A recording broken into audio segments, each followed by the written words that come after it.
Hello and welcome to the Revolver Fan First podcast, where we go deep with artists on their history as a fan.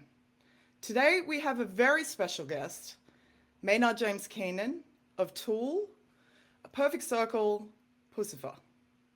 How are you today, Maynard? Fantastic. Excellent. It's great to have you here. So I want to go back to the beginning. Devo, I feel like, is a good place to start. You named your son after Devo. Well, they definitely weren't my origins. I mean, my origins Yep. were more Black Sabbath and Joni Mitchell. Well, let's go back to Joni Mitchell and Black Sabbath.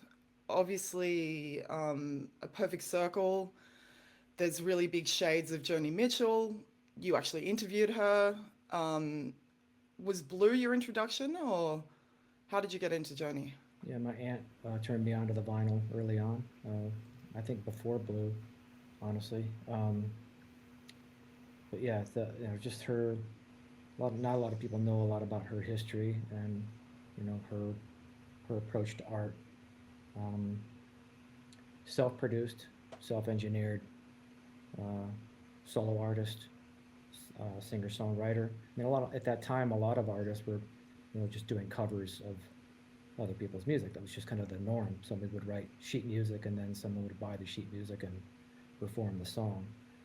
Not many acts at that point. And there's quite a few, but many of them were just performing covers, not writing their own music, and they certainly weren't engineering, recording, and mixing and releasing their own work. So she was way ahead of her time, and just her song structures in general. You kind of see the hippie chick with a flower in her hair, but if you start listening to the actual arrangements and structures, the chord structures, you find a rabbit hole that's an infinite rabbit hole of an infinite canvas that she's painting from. When you actually met her, did she deliver what you had hoped? Was she the person you imagined her to be? Well, never meet your heroes is the old cliche. But she was fine because she's pretty grounded, down to earth artist, right? And she enjoyed talking about the art rather than who she slept with or what breakup was this or the gossip at the time, caught up in the politics, whatever. She was just talking about the art. So for me, that was refreshing that she didn't go down some topical rabbit hole. Yeah. And she was relieved that I wasn't pursuing the normal bullshit questioning that she gets most of the time. There's a lot of really boring questions out there. I hope this isn't a time for those. So, Reverend Paul Grout was someone you cite as significant. You're essentially a fan of him. He also married you. Yeah. You said in the book, Paul showed me there's a difference between following the road and following the map. He told me that when you focus on the teller of the tale or the hand pointing to an idea, you miss the whole point. How did you apply this concept to your path as an artist? Well, I think it's in a way sometimes it's kind of self-evident when you have people who are trained classically. They tend to be on the map, right? There's a set way you're supposed to do it, and they tend to be discouraged from exploring off the path, off the road, the uncharted territory. And I understand, in some ways, I understand that. Understanding how to paint like the classics, like the Renaissance painters, is important before you become Picasso. But at some point during there, you have to have that free will. You have to have that free spirit to take chances, to question things, and to get off the main path. So I think that was kind of what my takeaway from him was. Here we are in a church setting, but he wasn't presenting things in a very dogmatic way that was all based in rules and sermons about not breaking the rules. It was more about, what are you experiencing today? How did you feel about this thing that happened? Which is a lot more powerful. how does that relate to what you see as people coming before you, showing you a more positive way to navigate those hurdles and those successes, those failures? Like, how do you feel about it? How do you think about it? What's your, you know, in a way, and I am kind of crossing over a bunch of different teachers over time, but many of them were those kind of people that a problem is just a potential for a solution. So don't focus on the problem, focus on the solution. It's a pretty important life lesson Yeah. to take with you. Did you ever feel people were focusing on you too much as the storyteller, as opposed to the idea you were putting forward? I think that's the case with most uh, outlets like music, art, film. Yeah, it's just in many cases rock star chefs. You're focusing on the guy and his silly quotes and cliches and sound bites rather than what the fuck's the recipe and how do I get there? Exactly. Okay, so you're working with someone who's a really boundary breaking artist, Matt Mitchell. I was listening to Live from Arcosanti, and it's so cinematic. There's these soundscapes. You don't know what's going to happen next. There's steel drums. I swear I heard a steel drum in it. What has working with him taught you about taking risks? Is he a classically trained guy? I think no, he's not. I don't believe him to be classically trained. I think he's just one of those guys that came up in the punk rock circle in Texas and just discovered that marriage between digital and analog, emotional and clinical, right? Understanding that there is going to be a path to understanding something like a Fairlight, which is very limiting in its scope, but the human element is what brings the character and breath of life to it, and how you navigate those narrow parameters, right? If you he's very good at being boxed into a situation and being able to navigate his way out of it and bring the humanity to it, and then set a cornerstone for me to build on. How has that been unique in your process? Because you've worked obviously with a lot of different musicians over your career. Well, it all depends on the conversation, right? Yeah. Who you're conversing with. So, and those are conversations. If you have a friend who won't listen to anything you're saying, you just have to wait for them to be done talking before you insert. Well, you have to listen to them. You have to listen to what they're saying, Yeah. and stay engaged with what they're saying, because maybe they're going to say something that's important. Maybe they're going to say something that's compelling. Maybe they're going to say something that's absolute bullshit. And as your friend, you got to call them on it. All those things involving conversations with friends, musicians, collaborators. And some conversations are 100% two-way. And it's just you, as the artist, you have to understand who it is you're conversing with. None of those are bad. Again, they're puzzles. They're problems. So, the good ones to solve. in essence, not problems, potential solutions. So you have to look at those conversations and figure out, how do you navigate through those conversations, some with infinite possibilities, some with their limitations. What's this next record's limitation, if the Fairlight was central to the other one? Because that's what Carina said as well, that was sort of the... I don't know. It's really going to come down to I'll have a bank of ideas that I'll explain to him. I'll have just a very broad stroke of where I would like to see some of us going, and it might be in the form of a film. I'll say, watch this film, look at this painting, look at this series, read this book, or listen to these songs. Here's a mixtape of songs, and not any specific thing from any specific one, just the vibe. Looking for a vibe. And in some cases, like on conditions of my parole, it was like a banjo and a mandolin. Let's start there, and then we build on that, right? So where we go next is really going to be um, me taking the time to just have some life experiences and kind of, rather than being reactionary and impulsive, really kind of look into what would be a wonderful batch of ingredients to hand him for him to be able to get to the point where he sets the cornerstone. Now, in all of that, he's going to discover some toy, something, some idea that he wants to explore as an engineer, as a musician, as a composer, so he can find that piece, interpret my cryptic, inspirational bullshit, and then him coming up with something and go, I don't know, dude, is this what you meant? And then, you know, go from there. Well, it's interesting because even within the heavy metal framework, which has more of a framework, it's more, you've already got kind of a house. You always stepped outside of it. And working with, for example, someone like Danny, what struck you about his process and how he interpreted your ideas? Well, yeah,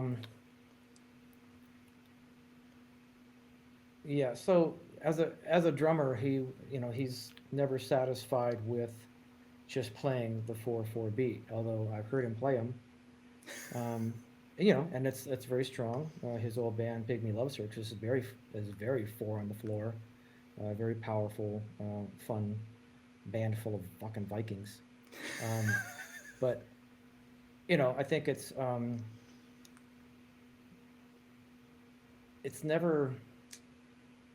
never just his approach to it, right? It's going to end up being, again, the conversation. He can't play like he plays if he doesn't have a storyteller that can navigate wrangling the odd time signatures. If he's had a guy if he had Brian Johnson from AC/DC, I think Brian would have a hard time dealing with that. I don't, name a vocalist that's successful but generally in 4/4 or 3/4. If you don't have that person who can navigate those things. So in a way, he probably had a tendency to move toward those things because he comes from that jazz background, the King Crimson background, of those interesting time signatures, but without the other pieces surrounding him, the other three people that can be inspired by that and actually push it farther rather than trying to tether it down.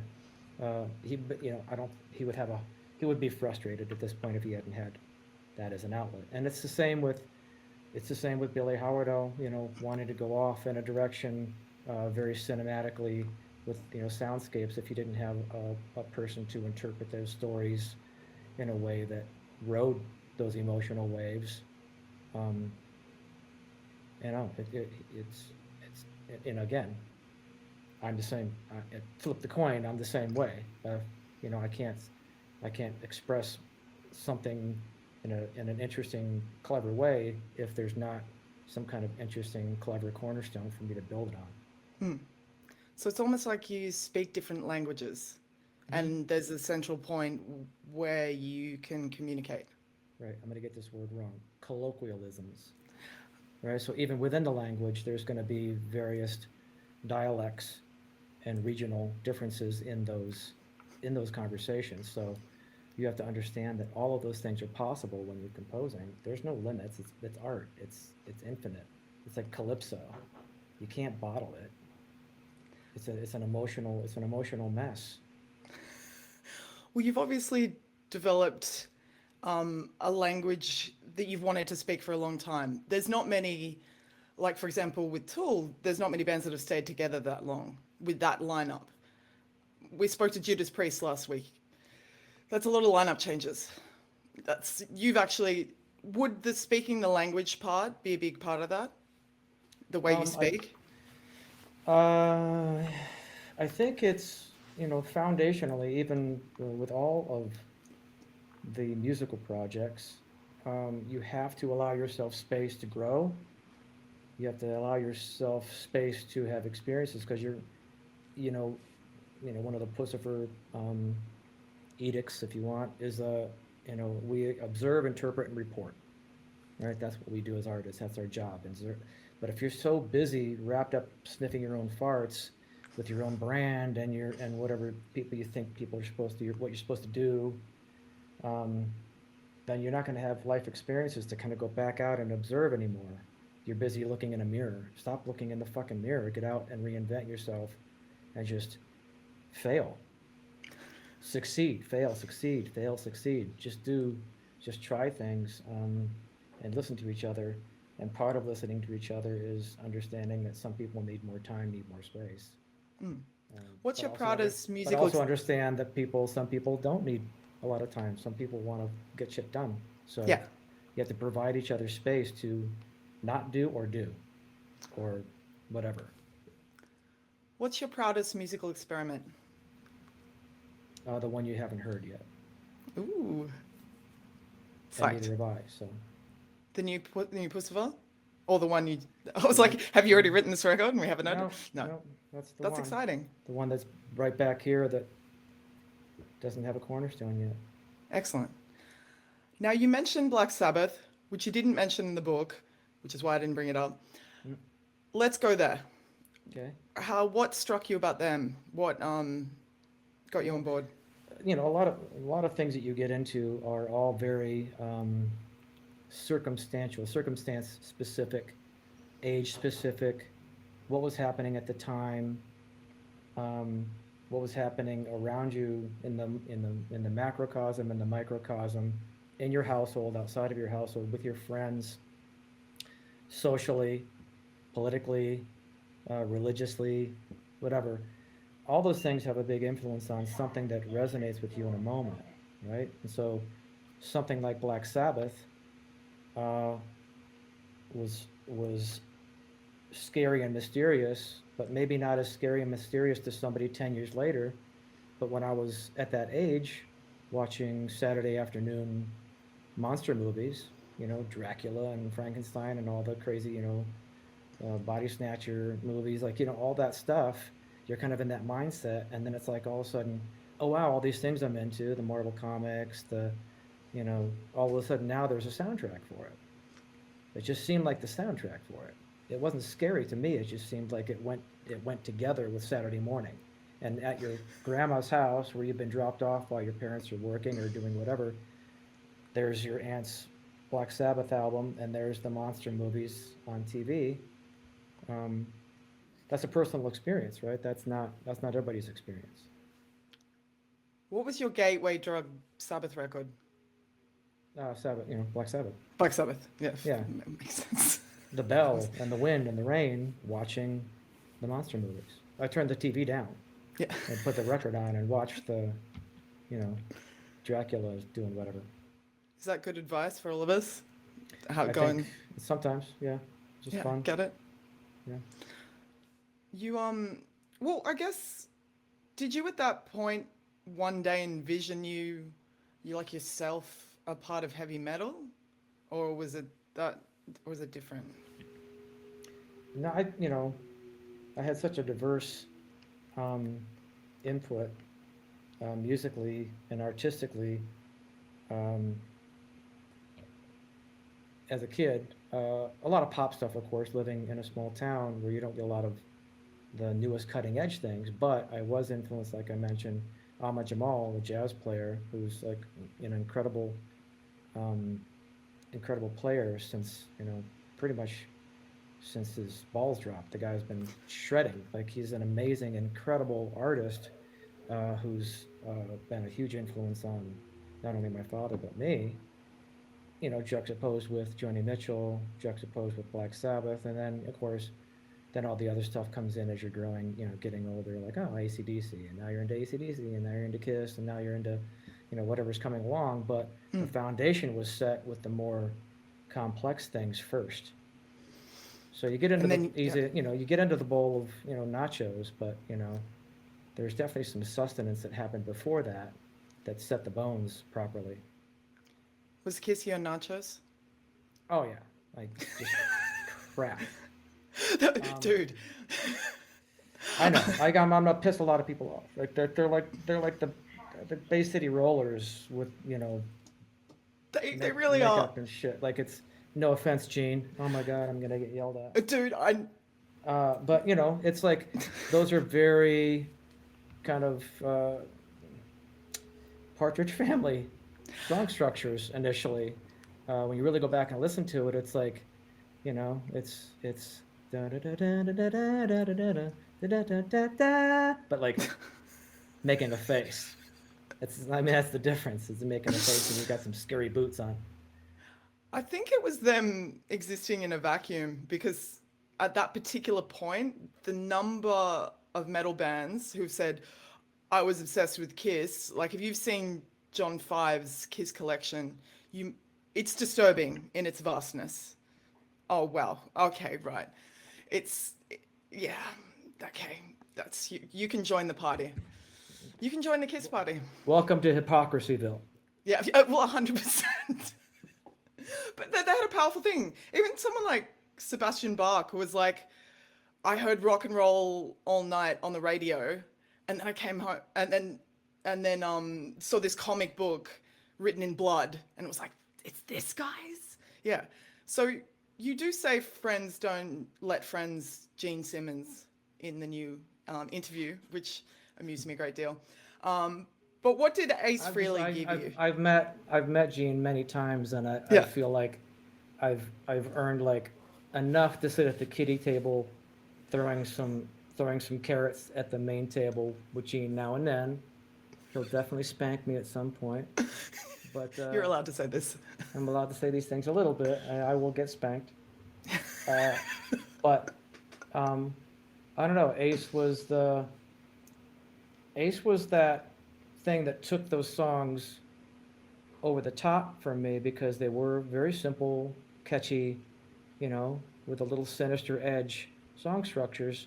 But it was Ace's initial leads and spice that really set it apart from what it was initially. Those first round of songs, I'm sure. Even if I heard there's the documentary on TV. I heard there's like a Kiss documentary, and I'd been talking about this for a while, and a friend said, yeah, the thing you had mentioned about Ace coming in and actually being the thing that kind of took the songs to another level. I mean, the songs, again, have to be there. They have the structure, the cornerstone has to be there, but then he came in and just like,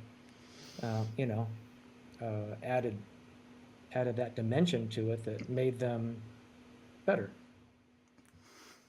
Something you can stand behind. Well, yeah, I mean, I'm a fan, like I said, but yeah. I'm always gonna return back to the earlier stuff that is more challenging. But I'm a Kiss fan.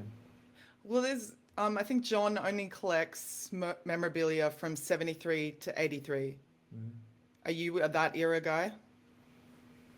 I guess so. Yeah, I mean, there's a bunch of posters that I used to have that got lost through a couple pillhead friends. They ended up selling them for, gas money or whatever. But I have the original introducing Kiss on Casablanca records and tapes. I had that original poster. It's gone now. But yeah, I had a lot of that early stuff. They definitely started a lot of bands in their own way. Although a lot of people have kind of spoken to me about those big crazy 70s rock bands that were so complex, and Pink Floyd and all that sort of stuff. And they felt like I could never do that. But when punk rock came along, they felt like they could. What was your gateway to that? Because you mentioned the Plasmatics in the book, and you can see a bit of the performance art, the mohawk, the eyeliner. You got a bit of a Wendigo thing. Yeah. Yeah, tell us about your history of punk. Well, again, it's a very muddled picture when you come from a small town. To me, listening to some of the first chords from AC/DC, Highway to Hell, was no different than listening to Sex Pistols, Nevermind the Bollocks. Screechy, those are not operatic vocals. Those are, it's like scream sing and heavy guitars and noisy.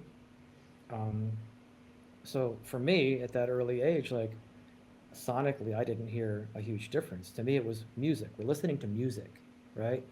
It didn't necessarily have a label. So that wasn't until a little bit, like a couple years later, people going, well, there's all these other things happening. And I never, having caught just the beginning end of the Sex Pistols era, as soon as you hear it, you go, I love the energy, I love the emotion of all these things I'm hearing, but I don't think this is a sustainable thing because it's so about pushing up against and back against in reaction to a thing. Who is it? Who are you? You're just the reaction to the other thing. But eventually you become the norm, and then now what do you push against?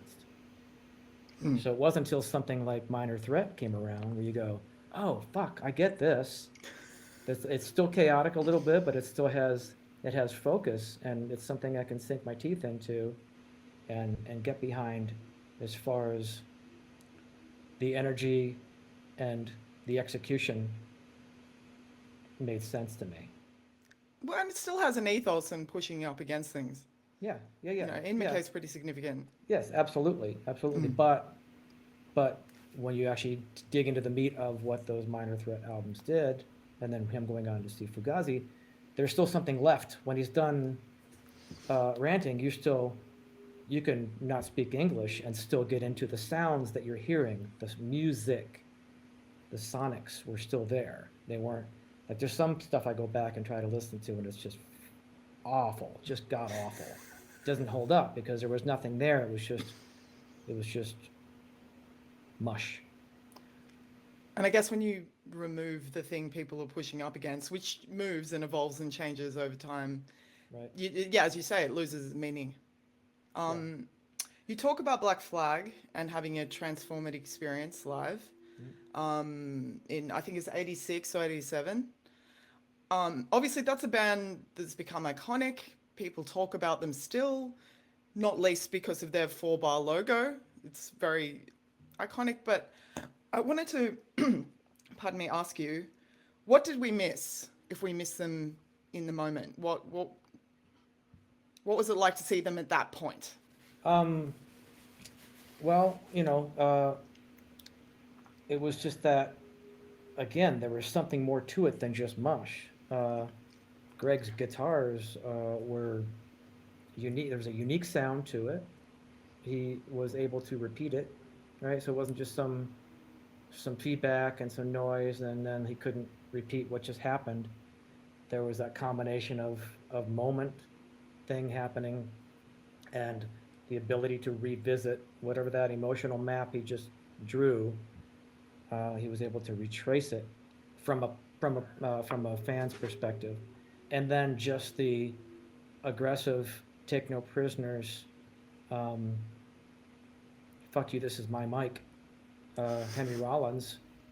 That's undeniable. That energy was there, and in a way that was like, back then, it was like, this dude has long hair. I've been told this whole time, like, if you walk into this audience with hair, you're gonna get beat up by the skinheads moshing, and there's Henry in his runner shorts with long hair with no shirt on, just going like this. It's great. It's fantastic. Is there a middle finger in all your bands? That's the cornerstone. There is a bit of it. Well, not really. It's there is little. It's where you have to start in terms of get out of the kitchen, right? When grandma's cooking, get out of the kitchen. You have no business in here. So I know that makes little sense, but like when you're doing that thing you're doing, you can't be. It's the fuck you is like, get out of the kitchen while I'm doing this. When dinner's served, you either like it or you don't, but your opinion doesn't matter in the kitchen. Fuck off. True. Dinner's served. Now, dinner's served. There's a great line in your book, At the Dawn of the Tool Era, where your writer says you had an instinctive drive to transform pain and loneliness into riffs and chords, an imperative to translate fear and disappointment and plans gone awry to words and rhyme until sadness and anger dissipated in pulsating sound that beat in rhythm with your soul. My question for you is, did the sadness and anger dissipate? Wow, that was a mouthful of It was exhausting. pretentious horseshit. Hey, you approved it. I know. You approved it. Yeah, well, you know, Sarah's a fantastic writer, and it sounded great. And then when you were, who's this clown? Hey man, you came through. I think the music delivered. Yeah. Yeah. I don't know. Yeah, it's. I think this is all a catalyst for those things. Whatever's missing, that's what puts you on stage, right? You know, you're missing something, so you're looking for it in some way where you can express yourself in a way that you couldn't in your home life, your social life, whatever. That's why you're up there. Or there's a problem you're trying to solve, or a puzzle you're trying to fix. You know, that's what it's all about. Is that pursuit of in many cases. I mean, if you sorry to stammer, you know, acting classes, if you're trying to really get into a character, one of the foundational things of understanding a scene or your character within the scene is, what's the goal here? What is it boiled down to? Fear and desire, or being desired? Like, what is it? Power or money, or love? Power, money, or love? Which is it? So there's those pursuits, that friction of what are you looking for here? You can break a scene down, starting with some real basic outlines, and then get into the minutia as you get into that character and get into that scene. So I think, you know, when you think in terms of that, like most musicians that get into that thing, you have to kind of look at what their trajectory was, if they have a history, and see, did they just want to be accepted, or were they just looking to be rich, power? You know what I mean? Like there's a lot of things you can start to really break down on what their motivations are. So I don't know. I think part of it is just that. It's just having a desire to solve puzzles in this life that I couldn't in my earlier life. So that, you know, that's the crux of it. Was that because of the people you found? Like with someone like Adam, did you feel like you could help solve these puzzles? I didn't give a fuck about who I found. It was more about me just trying to solve these puzzles. Those circumstances, those things, you have to be open enough in those circumstances to accept the group of people that you have in front of you, be open enough to have those conversations with those people as those people are having them. Again, my time in the military was exactly that. Like, when I was in the Army, it was a lot of like, go to war, go to jail kind of thing, or dangle the college fund money in front of you to go serve the country. You learn to live with some of the best people you've ever met and some of the worst people you've ever met. And suck it up, because you can't just go find a safe space. You're stuck with these people. You got to figure out how to deal with these people, and you got 3 years to fucking work it out, or what, you know? Yeah. Collapse, fail. I did like the whole, what you did in terms of going to the military for the art school fund was kind of a cool sign of your ability to play the long game, which is something that I imagine would play into what you're doing now as a winemaker. Is that something that you've always had in all your artistic output as well? Yeah, I guess.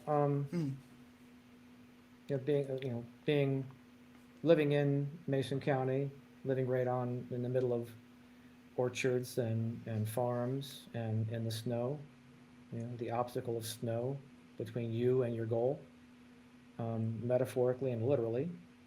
I think I just come from that background of there are steps you need to take to get to the thing, whatever the thing is. You can't skip any steps. So Um, so just, so being in that setting with bands, you're willing to do, translating, of course, into music. There's hurdles in your way from the idea to the execution, the final execution of the idea, with a bunch of chefs in the room trying to figure it out. So you have to deal with those people. So not to be dismissive of any of those other guys in the band. There was a moment there. No, well, I mean, no, that's not really the point. The point is that we all recognize that we all had something in us that we needed to. There's a puzzle we needed to fix. There's a desire we had to be desired, to solve the puzzles, and to just create with every breath we draw, right? So whatever idiosyncrasies we have amongst each other are fucking irrelevant. Like, you just figure it out, and if it's not going to work out, it'll become apparent very quickly. People wish, this has been said to me a million times in different ways, but specifically recently, in recent years, as repackaged from a friend of mine named Dave, when someone shows you who they are, believe them the first time. It's a really important thing. So once you figure that out, and you go, okay, well, I believe now that I've seen that person react the way they react or act like they do, I can look at myself and figure out what my part is in that and navigate it, or not. If you can't navigate it, don't waste your time. Move on. Do you know right away when people say who they are, believe them? Do you know right away when you're going to have chemistry with someone? No, that comes with time. That's wisdom. That's that comes with age and experience. You can start to see those things a lot earlier. But before, I mean, look at, I have 20 different businesses. And that's why you have in a retail setting or production setting, whatever, there's always that 60 to 90 day trial period, because people can put on a pretty good face and keep it up for a while, but eventually the mask will slip and they'll show you who they are. That's why you have that time. Do you really want to be here?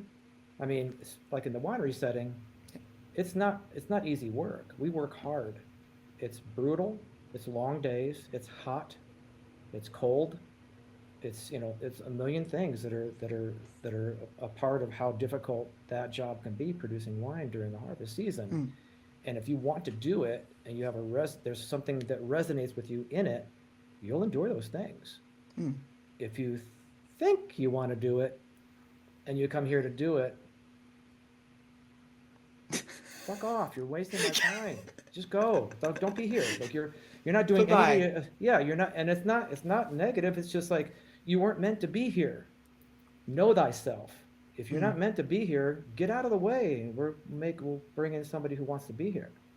And I think that's the same thing in a band setting. If there's something else if it's not working in some way, it's not going to work in all ways. But if it's working in the 8 or 9 out of 10 ways, cherish it, because that's a good percentage. If you got to deal with that final 10%, that's a raging pain in the ass. Well, navigate it. Fuck it. You've had some pretty long band relationships, so you've done pretty well.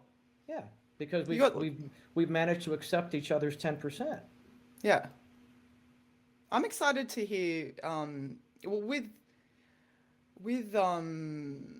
Puscifer and Matt and Carina, hearing you harmonize with someone like this for so long. I mean, that's a big deal. You haven't shared the mic a lot. No. What has that felt like? And did you know she would be someone you could go to that place with? Well, she and I are practically twins.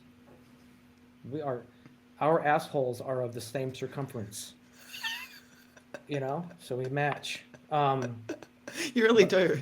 Yeah, so it's her approach to things, my approach to things are very, very similar. But she's far better at it than I am. So to have her there to make me look better is fantastic, because she's disregarding the 10% and focusing on the 90 to make sure that we match up and this thing becomes more than the sum of its parts. I have to know, the hair, the dance moves. Is that a Devo Jerkin Back and Forth rest reference in Live from Arcosanti? I have no fucking idea what you're talking about. Dude, okay, you know you've got like the plastic hats, head hats? That's my hair. I just shaved yesterday. Uh-huh. Yeah. Dude, it looks exactly like Devo hair. Yeah. It is, isn't it? It's a wig. No, it's an actual wig. Yeah, It's I an know. actual wig that was cut for me, but it's meant to be. Honestly, it's yeah. So partly it is the Devo nod, but it's Yes. partly just logistical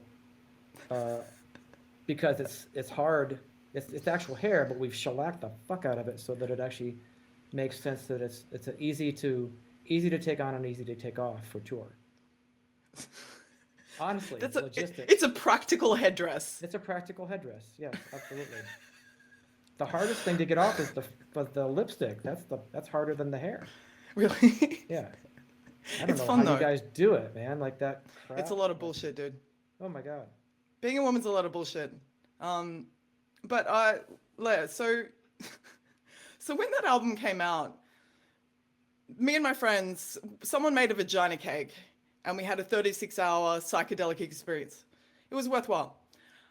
Have you ever had a soundtrack to yours? To your psychedelic experiences? I thought you meant my vagina. I was like, I don't. Well, I mean, unless I. well, romantic soundtracks. Do you have recurring records? Okay, back up. Yeah. Okay, So let's go back. You had a vagina cake for what? For To celebrate the release of the record. of Existential Reckoning? That's correct, yeah. Okay. I mean, it's a bit of a throwback to an earlier record, but Yeah, still, yeah. I mean, The- you had no the- cake options Views for for vagina. Existential Reckoning. Yeah. Okay, so ask the question again now that I understand the context. Now, You threw me off. I did. I think I threw myself off a bit. Okay. Have there been musical soundtracks to your own psychedelic experiences? And what do you think of the whole philosophy, like the Timothy Leary thing? Because obviously you got a bullet train to Iowa, and let's be real. Right. Well, I think those kinds of endeavors, and this is just one man's opinion. Mm-hmm. I think a lot of those endeavors are meant to pop you out of your own reality for a minute, jump tracks, and get back on your own track, just for perspective. And that's why you see a lot of people that have had weird things happen in their youth that didn't happen to the 11 other friends that they have. They end up kind of going down a different path because they just see things differently, right? So, and in a way, psychedelic experiences, not fuck pills, fuck opiates, opioids. Like those aren't the same thing. They're deadening. Yeah, the psychedelic experience, if I think you get more out of it if you're properly navigated, but you should only do it like literally. I don't think that, and there's a lot of people that disagree with me. One time, but be prepared for it, because if you're prepared for it, you understand what it is. You might, just preparing on what's going to happen with your body, and understanding how to not choose the fear, choose the compassion, choose the art and the light over the fear, and you'll get through that experience and probably see some crazy shit. Even if you have no idea what you're going to experience, no frame of reference for it, you'll end up just seeing things differently. But most people don't really see it. They think it's like, what do you want to do? You want to do mushrooms? You want to go to spring break in Miami? Like that, they see it. They're looking at it like that's not. No, don't do that. But again, not up to me, and that's how I see it. I feel like, in a way, it's spiritual theft to dive into a pool. You have no idea what's in that pool, what's at the bottom. Any of that, it can be scary. That's just my opinion. Yeah. I think there's, I just ran into Alex Grey yesterday. Alice and Alex were in town. you know, he would definitely disagree with me on the number of times you do psychedelics. I think I read somewhere he's done them more than once. I would imagine. Just, just throwing it out there. It's very possible. Yeah. In okay, this is coming out next Monday. So you've just released Live from Arcosanti as a soundtrack. Mm. That mix is insane. Like, it's so much better than hearing it compressed on Spotify. Like, Oh, you mean the live? yeah, Live you're track? Yeah. releasing it as a, yeah. Yeah, Can you tell us about that? It's really it was an interesting experience because what we were trying to do is perform.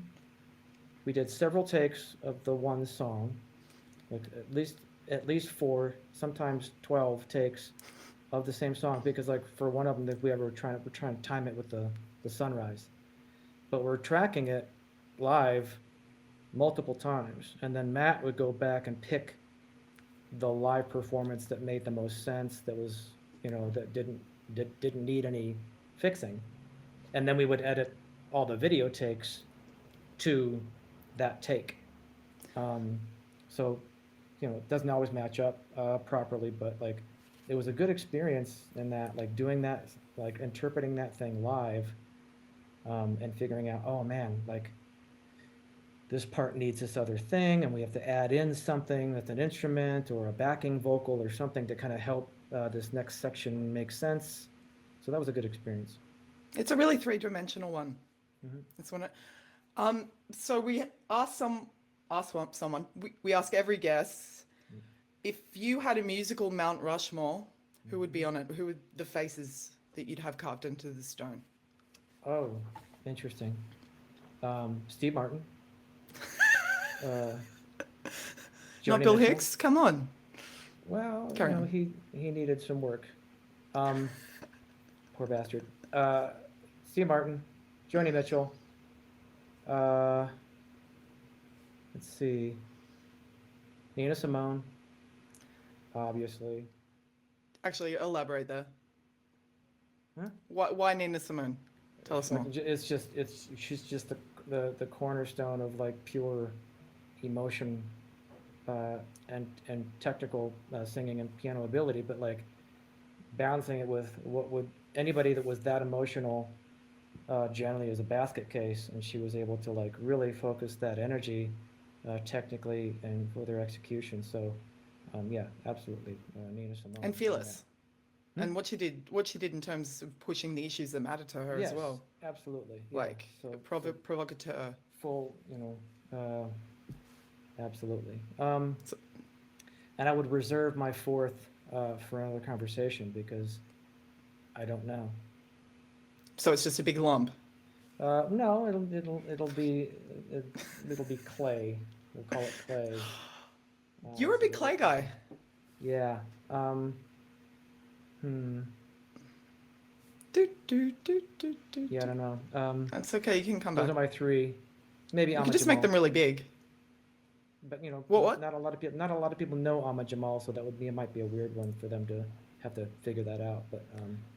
But Tool fans would make a pilgrimage and they'd learn. You might actually educate them. Yeah, every time I release something, there's those people like frantically Googling definitions. Yeah, what's that like? It's entertaining. Yeah, I have to.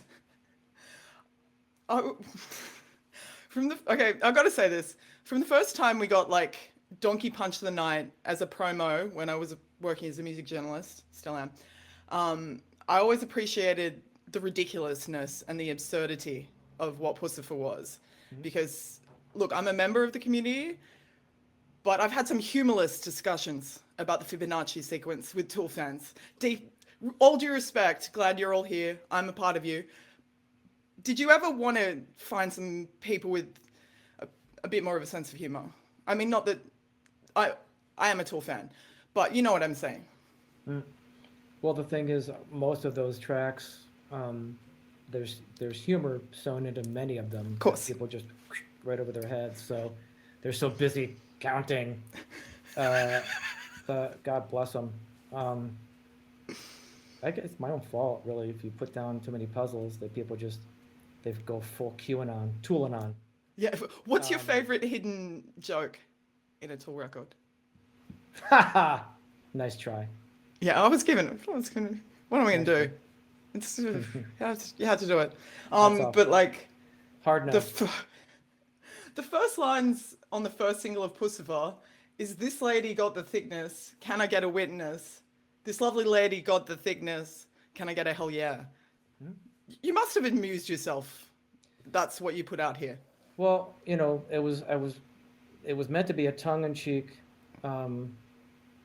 never take yourself seriously, but take your art seriously. And that actually was a serious song with a comical delivery, because it was about the creative force, the queen bee, Ms. Puscifer, and actually like the person in mind while writing it, because of just the power, the creative force, the physical presence, the art and execution,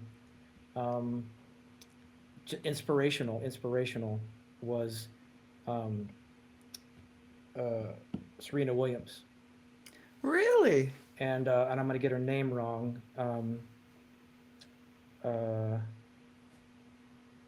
Irina Merlani, when they reintroduced wrestling, when they introduced female wrestling into the Olympics, she was the first person from Ukraine.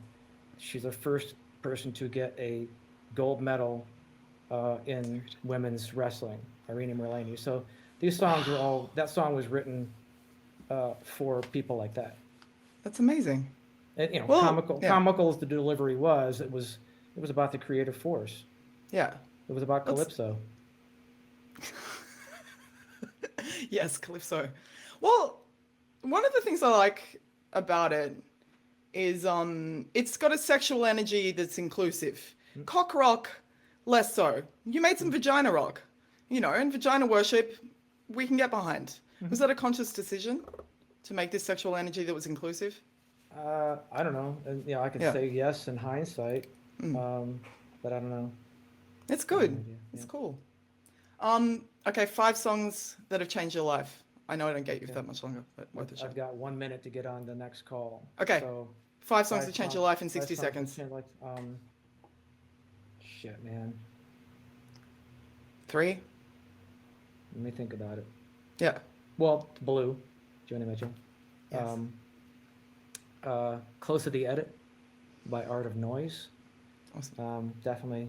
Ant Music by Adam Ant. I'm just riffing here. I'm down with riffing. Keep riffing. I'm just going for it. Yeah, I don't know. They're pretty good. Yeah. We'll add to that, yeah. Well, thanks for joining us. The Revolver Fan First podcast. Thanks for Thank you. going deep. Appreciate it.